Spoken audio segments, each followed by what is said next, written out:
செய்த அறிவிப்புகள் எல்லாமே இப்போ நடந்துருக்கு. வந்து எல்லாமே செயல்பாடு ஒவ்வொருத்துக்கு நேற்று உண்டானது வந்து அன்பு சோலை தொடங்கி வச்சாரு. செயல்பாடு எப்படி இருக்குது, அதுல என்ன இது என்ன நம்ம செய்யணும், இன்னும் எப்படி அந்த திட்டங்கள் மக்களை போய் புதிய மக்களுக்கு சேர்ந்துருக்குதான்ற மாதிரி அந்த ஆய்வு தான் பண்ண வேண்டியது. அதை பண்ணிக்கிட்டே இருப்பாங்க. அது போல அன்பு கரங்கள் திட்டமும் அப்படிதான்.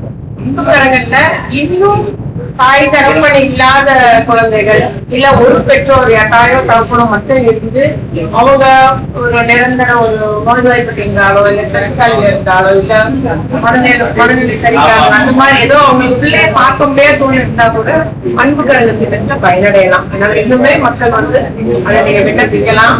குழந்தைகள் பாதுகாப்பு அலுவலகம் எல்லா மாவட்டத்திலும் இருக்கு. அல்லது ஆட்சித்தலைவர்கிட்ட மாவட்ட ஆட்சித்தலைவர் விண்ணப்பம் பண்ணா நம்ம எத்தனை விண்ணப்பனாலும் வரவேற்கப்படுகிறது. அப்ளை பண்ற அத்தனை பேருக்கும் கொடுக்க முதலமைச்சர் எங்களுக்கு வந்து அண்ணா யூனிவர்சிட்டி விவகாரம் முதல் கோவை பாலியல் பலாத்காரம் வரை தொடர்ச்சியா திமுக ஆட்சியில் பெண்களுக்கு பாதுகாப்பு இல்லை.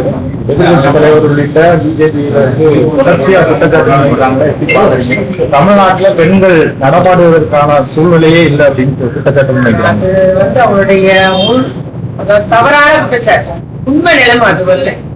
நீங்க வந்து புள்ளியல் விவரம் எடுத்தாலே வந்து இந்தியாவிலே பாதுகாப்பான நகரம் சென்னை தெற்கு பகுதி.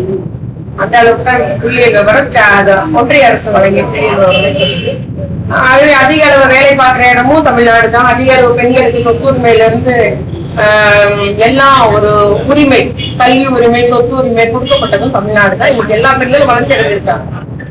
இதை நான் எத்தனையோ தளத்துல எத்தனையோ முறை சொல்லிட்டேன். நம்ம வந்து காரணம் இப்பொழுது வந்து 4வது தூணாகிய பத்திரிகை மட்டும் இந்த மாதிரி தொலைக்காட்சி அந்த ஒரு வளர்ச்சி நூக்கன் கார்னர்ல மூளை முடுக்குல நடக்கிற தவறுகளை கூட இன்னைக்கு வந்து வெளிச்சத்துக்கு கொண்டு வருவீங்க. நீங்க மக்களுக்கு தெரியப்படுத்துறீங்க, அரசுக்கு தெரியப்படுத்துறீங்க, உடனே நடவடிக்கை எடுக்கப்பட்டு வருகிறது.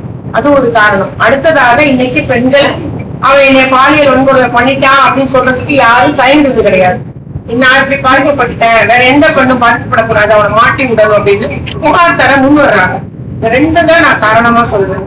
பெண்கள் இப்ப எல்லா கல்வி அறிவு அதிகமா இருக்கு, படிக்க ஆரம்பிச்சிட்டாங்க, வெளியே வந்து அவங்களுக்கு வேலை செய்யறாங்க.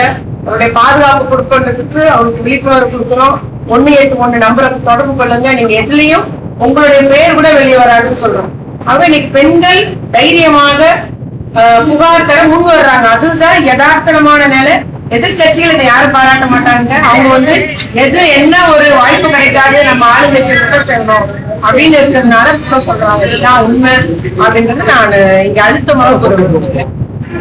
ஏன்னா அந்த காலத்துல உங்களுக்கு தெரியுங்க, ஏதாவது ஒரு பிரச்சனை நடந்துட்டுனா கேலி பண்ணா கூட இல்லைன்னா அதுக்கு குடும்பத்துக்குள்ள சண்டை வந்துட்டு கேள்வினா கூட ஊரை காலி பண்ணிடுவாங்க.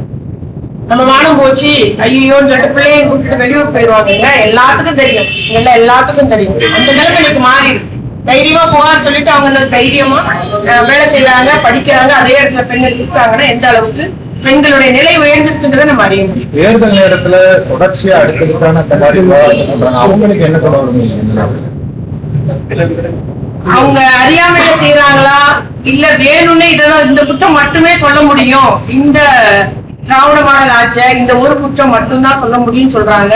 ஆனா எங்களை பொறுத்த வரைக்கும் எப்படி நம்ம ஒரு விளம்பரத்துல கேட்போம் பாருங்க, தரை நல்லது, அது போல இவங்களுடைய அந்த புகாருடைய எண்ணிக்கை வர வர நம்மளுடைய துறையினுடைய பணி வெற்றி என்பதுதான் சமூகத்துறை நினைக்கிறது, மற்ற பெண்கள் அமைப்பும் நினைக்கிறது. புகார் தர முன் வர்றாங்களா அவங்க நாங்க மனதார பாராட்டுறோம். அம்மா நீங்க புகார் தர முன் வர்றேன்னு அந்த அளவுக்கு ஒவ்வொரு பெண்ணையும் நீங்க புகார் தாங்க, இதை நினைச்சு நீங்க மனசுலயே வந்து களங்கமா இருக்காதீங்க, வெளியே வாங்க, மற்ற பெண்களை நம்ம பார்க்கணுன்ற மாதிரி தான் நாங்க எல்லாத்துக்கும் விழிப்புணர்வு பண்ணி வர்றாங்க. அவங்க விழிப்புணர்வுல நாங்க வெற்றிகள் இல்ல படிப்படியே நடந்துட்டு இருக்குங்க. அப்பாயின்மெண்ட் முடிஞ்சப்போ அடுத்த கட்டமா